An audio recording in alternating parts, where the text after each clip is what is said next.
প্রিয় শিক্ষার্থীবৃন্দু, আমি কালকেও বলেছিলাম যে আন্দোলন এভাবে হয় না। আন্দোলন করতে গেলে আন্দোলন আগে মানুষের মন জয় করতে হবে।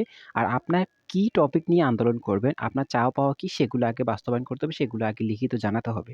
এখন আজকে যে আন্দোলন করেছে এসএসসি বেস ২০২৬ এর গুটি কয়েকজন হয়তো ১৮, ১৫, ২০ জনের মতো আন্দোলন করেছে। তারা ঠিকমতো কথাও বলতে পারেনি।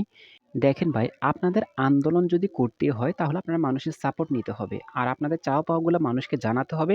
এগুলো যদি সত্যিই আপনাদের দরকার হয়, প্রয়োজন হয় সেগুলো অবশ্যই আপনারা আন্দোলন করতে পারবেন। কিন্তু আজকে যারা গুটি কয়েক আন্দোলন করেছেন দেখেন, আমি এখান থেকে একাত্তর টিভি বলেন, সময় টিভি বলেন, আমি এখান থেকে কয়েকটা নিউজ দেখে আমি এখানে কিছু কমেন্ট আপনাদেরকে শেয়ার করলাম। ১ টা ২ টা কমেন্ট শেয়ার করলাম এখানে। আপনি হাজার, হাজার কমেন্ট পাবেন। YouTube এ যান।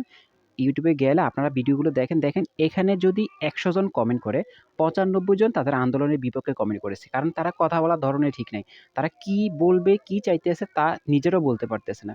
কেউ বলতেছে শিক্ষামন্ত্রীর পদত্যাগ চাই, কেউ বলতেছে শিক্ষামন্ত্রী এরকম শিক্ষামন্ত্রী আমরা চাই না।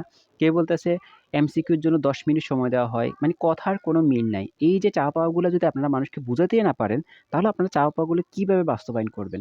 আপনাদের মূল চাওয়া পাওয়াগুলো আপনারা আগে জাস্টিফাই করেন। কি বলবেন, কি চাইতেছেন ওগুলো আগে দেখার দরকার। আমি বলেছিলাম যে হিতে বিপরীত হইতে পারে। আপনাদের এই কয়েকজনের কারণে বাকি বাংলাদেশের লক্ষ, লক্ষ স্টুডেন্টের কিন্তু এই বদনাম হইতে পারে। তো এই জিনিসগুলো আসলে আমাদের ঠিক হয় নাই।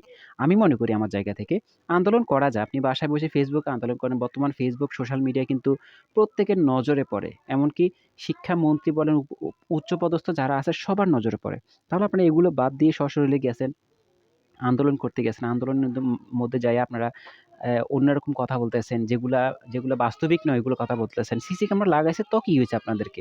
কেউ বলতেছে ঘাড় ফেরানো যাবে না। আমরা দেখে, দেখে লিখতে পারব না। এজন্য আমরা আন্দোলন করতে আছি। আমাদের এত কঠিন কেন? আমাদের সিকিউ, এমসিকিউ মিলিয়ে ৩০-৩৩ ফাইলে পাস করে দিবে। কেন ভাই? পুরা বছর কি পড়াশোনা করেন নাই? আপনাদের যে শর্ট সিলেবাস, এই শর্ট সিলেবাস তো আপনারা ৬ মাস পড়াশোনা করলে তো সিলেবাস কমপ্লিট করা সম্ভব। তাহলে আপনি কেন পড়াশোনা না কইরা আপনারা এখন আন্দোলনে নামতেছেন? এই আন্দোলন কিন্তু মানুষ চাইতেছে না। এই আন্দোলন আপনি বলেন, আপনার সহপাঠীরাও চাইতেছে না। তাহলে এই আন্দোলন কিন্তু আপনাদের হিতে বিপরীত নিয়ে আসবে। আমি তো কালকে একটা ভিডিওতে বলেছি যে আপনাদের এই আন্দোলন কিন্তু আপনাদের নিজেদের ঘাড়েই পড়বে। তো এই যারা আন্দোলন করতে আছেন, এই আন্দোলনগুলো না করে অন্তত পড়ার টেবিলে যান, পড়াশোনা করেন। পরীক্ষা যথাসময়ে হবে, যত টার্ম অ্যান্ড কন্ডিশন আছে সব কন্ডিশনে পরীক্ষা দিতে হবে আপনাদেরকে। সিসি ক্যামেরা থাকুক তাতে সমস্যা কি? আপনি পড়াশোনা করে গেলে তো সিসি ক্যামেরা আপনার কলম ধরে রাখবে না। আপনি পড়াশোনা করলে তো আপনার সাইডম্যান আপনার কলম ধরে রাখবে না। আপনি পড়াশোনাই করেন না সারা বছর। এখন আসছেন আন্দোলন করতে। তো এই কথাগুলো আসলে আমার না। এই কথাগুলো আসলে সাধারণ জনগণের। আপনি কমেন্টগুলো দেখলেই বুঝতে পারবেন। তো যেখানে একটা আন্দোলনের ৯৫% এরও বেশি মানুষ আপনার বিপরীতে কথা বলে, সেই আন্দোলন আসলে আপনার যৌক্তিক না। এইটুকুই বলার। তো এই আন্দোলন যারা করতে গেছেন অন্তত পড়াশোনায় মনোযোগ দেন বা বাইরে যারা আছেন যারা তাদেরকে বাহবা দিতেছেন কয়েকজন, তাদেরকে বলব পড়াশোনায় মনোযোগ দেন। না হয় পরীক্ষার হলে গেলে আপনাদের আন্দোলন বের হয়ে যাবে।